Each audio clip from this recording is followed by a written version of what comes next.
NTV మాటలు మరోసారి అక్షర సత్యమయ్యాయి.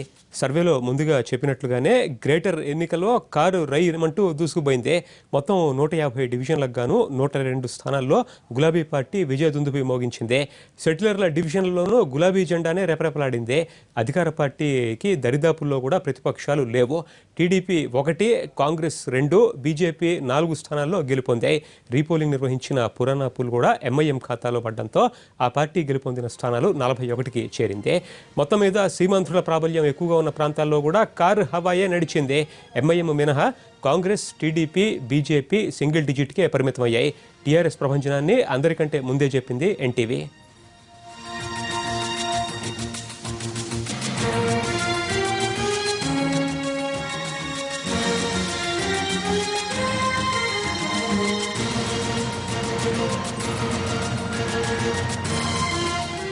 Repolling నిర్వహించిన పురాణాపూల్లో ఎంఐఎం గెలుపొందింది. మరింత సమాచారం మా ప్రతినిధి శర్మ అందిస్తారు. శర్మ, పురాణాపూల్లో ఎంత మెజారిటీతో గెలిచింది ఎంఐఎం? ఫలితానికి ఉత్కంఠకు తెరపడింది. పురాణాపూల్ డివిజన్ కార్పొరేటర్ ఎవరన్నది కొద్దిసేపటి క్రితమే తేలిపోయింది. ఎంఐఎం అభ్యర్థి రాజమోహన్ తన సమీప కాంగ్రెస్ అభ్యర్థి పైన 2877 ఓట్ల మెజారిటీతో గెలుపొందారు. ఆయన గెలుపుతో ఎంఐఎం కార్యకర్తలు తీవ్రమైనటువంటి సంతోషాన్ని వ్యక్తం చేస్తూ ఉన్నారు, ఆనందం వ్యక్తం చేస్తూ ఉన్నారు. కొద్దిసేపటి క్రితమే ఈ ఫలితాలను ఎన్నికల అధికారులు ప్రకటించారు. ఫలితాలను ప్రకటించినటువంటి నేపథ్యంలో ఇక్కడికి పెద్ద సంఖ్యలో గుమిగూడినటువంటి ఎంఐఎం కార్యకర్తలు ఆనంద సందోహాలు చేసుకుంటున్నటువంటి పరిస్థితి ఉంది. ఉదయం నుంచి కూడా హోరాహోరీగా పోలింగ్ జరిగింది. గెలుపు ఎవరిదన్న దానిపైన ఉత్కంఠ కొనసాగింది. ప్రధానంగా ఎంఐఎం అలాగే కాంగ్రెస్ మధ్య ఈ హోరాహోరీ జరిగింది. మొన్న 2వ తేదీన ఎన్నికలు జరిగినప్పటికీ ఈ కాంగ్రెస్ అభ్యర్థి గౌస్ను అరెస్ట్ చేసిన కారణంగా మళ్ళీ రీపోలింగ్ కు ఆదేశించడం, ఇవాళ ఉదయం 7 గంటల నుంచి సాయంత్రం 5 గంటల వరకు జరిగినటువంటి ఎన్నికల్లో మొత్తం 54% పోలింగ్ నమోదైంది.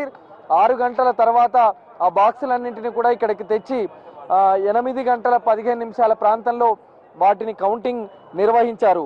ఎంఐఎం అభ్యర్థి రాజ్మోహన్ కు 8553 ఓట్లు, అలాగే కాంగ్రెస్ అభ్యర్థి మహమ్మద్ గౌస్ కు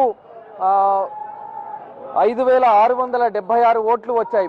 2877 ఓట్ల తేడాతో మెజారిటీతో ఆయన గెలుపొందారు. ఇప్పుడే ఎంఐఎంకు సంబంధించినటువంటి కార్యకర్తలు వాళ్లతో పాటు అభ్యర్థి కూడా బయటికి వస్తున్నారు. ఆనంద సందోహాలు వ్యక్తమవుతున్నాయి. ఎందుకంటే పురాణాపూల్ చాలా కీలకంగా మారింది కాబట్టి ఈ సమయంలో అభ్యర్థికి సంబంధించి కొన్ని ఇబ్బందులు తలెత్తేటువంటి అవకాశం ఉన్న నేపథ్యంలో ఈ ప్రాంతంలో భారీ బందోబస్తు కూడా ఏర్పాటు చేశారు. గౌస్ను కూడా ఇక్కడే ఉంచారు. అభ్యర్థిని బయటికి పంపించిన తర్వాత గౌస్ను బయటికి పంపించాలనే ప్లాన్తో పోలీసులు ఉన్నారు. ఆయన దగ్గర ప్రత్యేకమైనటువంటి బందోబస్తును కూడా ఏర్పాటు చేసినటువంటి పరిస్థితి మనకు కనిపిస్తుంది. పాత బస్తీలో పురాణాపూల్ డివిజన్ పైన ఎంఐఎం అలాగే కాంగ్రెస్ అగ్రనేతలు ఈ డివిజన్ను కైవసం చేసుకునేందుకు అన్ని వ్యూహాలు రచించాయి, ప్రతిష్టాత్మకంగా తీసుకున్నాయి.